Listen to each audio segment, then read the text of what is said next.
प्रेम से कहना। सत्संगत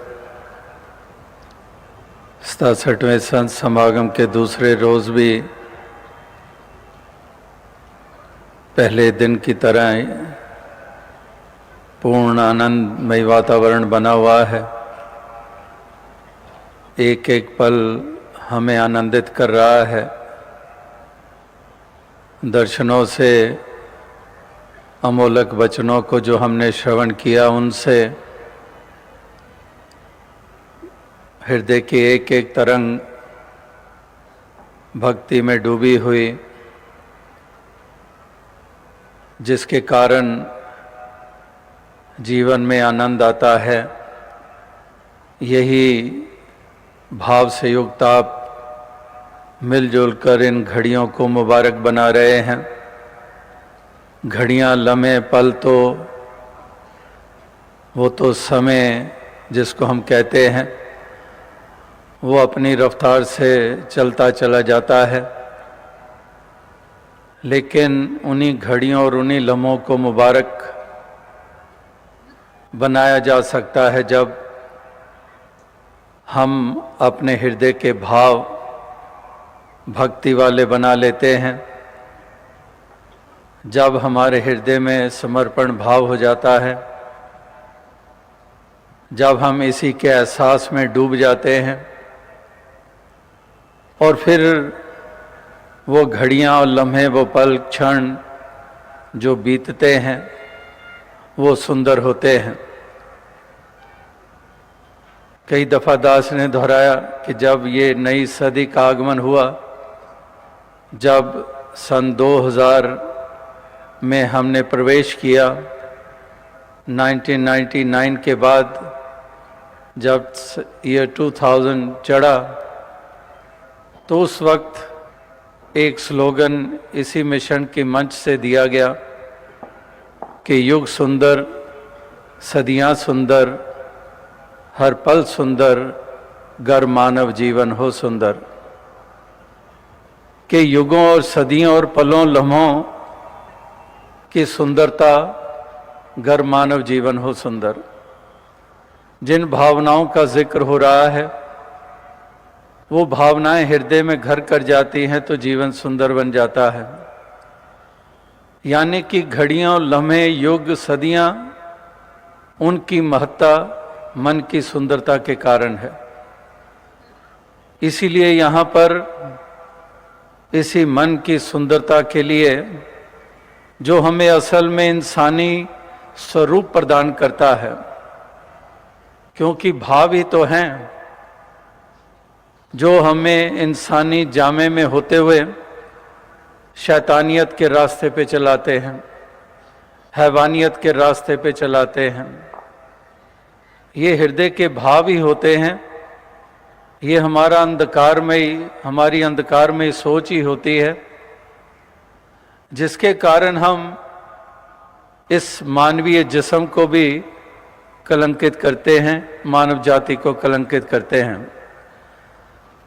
तो यहाँ पर मन की सुंदरता की बात हो रही है, जिसके कारण इंसानी वजूद में होकर भी हम देवता का रूप बन जाते हैं। और देवता का रूप ही नहीं, हम परमात्मा का रूप बन जाते हैं। जैसे कि सदैव से संतों, गुरु, पीर, पैगंबरों ने जो ये विधि और ढंग बताया, एक आत्म रूप होने का, एक परम अस्तित्व का रूप बनने का, यही एक ढंग है। तो इसीलिए आज सभी आप मिल बैठकर इन्हीं भावनाओं को और सुदृढ़ करने के लिए अपना महत्वपूर्ण योगदान दे रहे हैं। इस समागम के अवसर पर जो मिशन का ध्येय है, उसके अनुसार ही जगह जगह पर रहने वाले आप, हिंदुस्तान के हर प्रांत से नुमाइंदगी यहाँ इन मैदानों में हो रही है, विश्व के अनेकों मुल्कों से हो रही है। तो इसी अभिप्राय को पूरा करने के लिए अपनी अपनी जगहों पर रहकर उन्हीं भाषाओं का इस्तेमाल करते हुए जो प्रांतीय भाषाएं हैं उन्हीं भाषाओं को उपयोग करते हुए उसी रहन सहन के अनुसार इन भावनाओं को उजागर कर रहे हैं।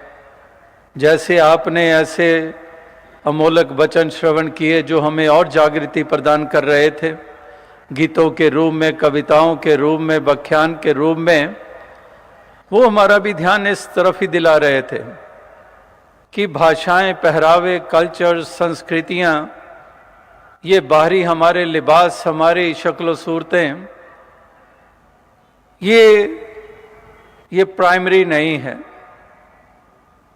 ये सब कल्चर्स और ये सारी चीजें बाद में जुड़ी हैं।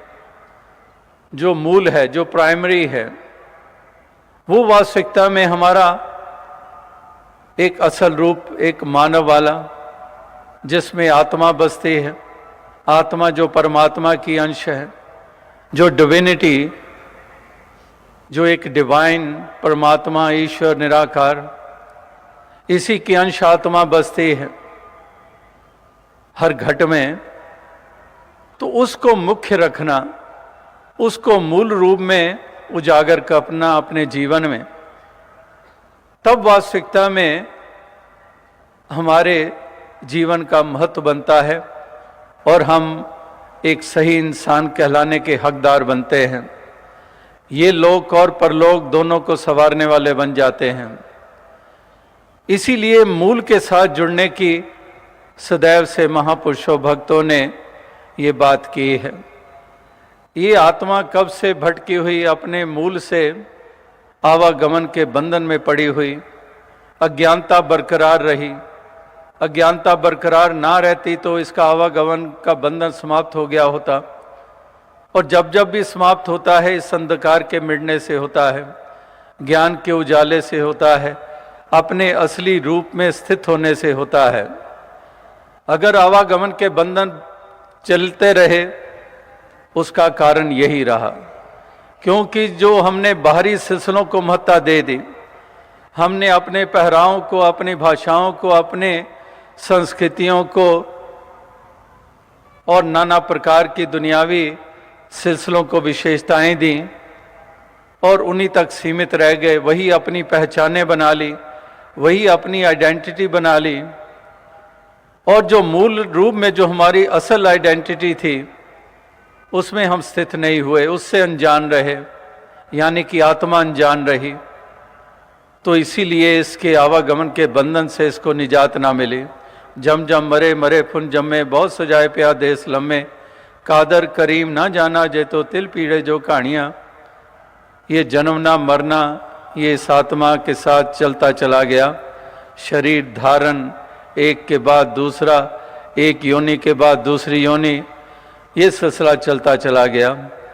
तो जहाँ पर ये आत्मा के लिए एक कष्ट का कारण ये अज्ञानता, वहाँ पर जैसे कहा कि इंसान के म्यार को नीचा गिराने के लिए भी यही अज्ञानता कारण हमेशा से बनी है। आज भी अगर ये इंसान का म्यार गिरा है, उसके पीछे यही अज्ञानता का अंधकार है। जिस अंधकार को ढो रहे हैं, जिस डार्कनेस में हम एक विचरण कर रहे हैं, जो आत्मा के साथ भी जुड़ा हुआ अंधकार, मन पे भी छाया हुआ ये अंधकार, इसी अंधकार ने भ्रम पैदा किए और भ्रमों ने हमें किस कदर बांध दिया, ऐसी स्थिति में ला खड़ा किया कि हम उन ऊंचाइयों को ना छू पाए। ये इंसानी जन्म हीरे जैसा जन्म अमोलक बताया गया है। यही वो जीवन है जिसमें वो ऊंचाइयां प्राप्त हो सकती है। और अगर यही हाथों से छिन गया, यही एक सफर हमारा जीवन का ना कामयाब रहा, इसी जीवन में हम उजाला अपने जीवन में ना कर पाए, तो फिर पतन ही पतन है। कोई ऊंचाई को प्राप्त करने की गुंजाइश नहीं रहती है। तो यही एक महापुरुष संत जनों का संदेश हर मानव, हर इंसान के लिए रहा है। जैसे आज भी इस सत्संग में the words of wisdom you heard from so many saints, and once again, like yesterday, I am full of gratitude and thank the team of doctors who have traveled from far off, and today Dr. Carey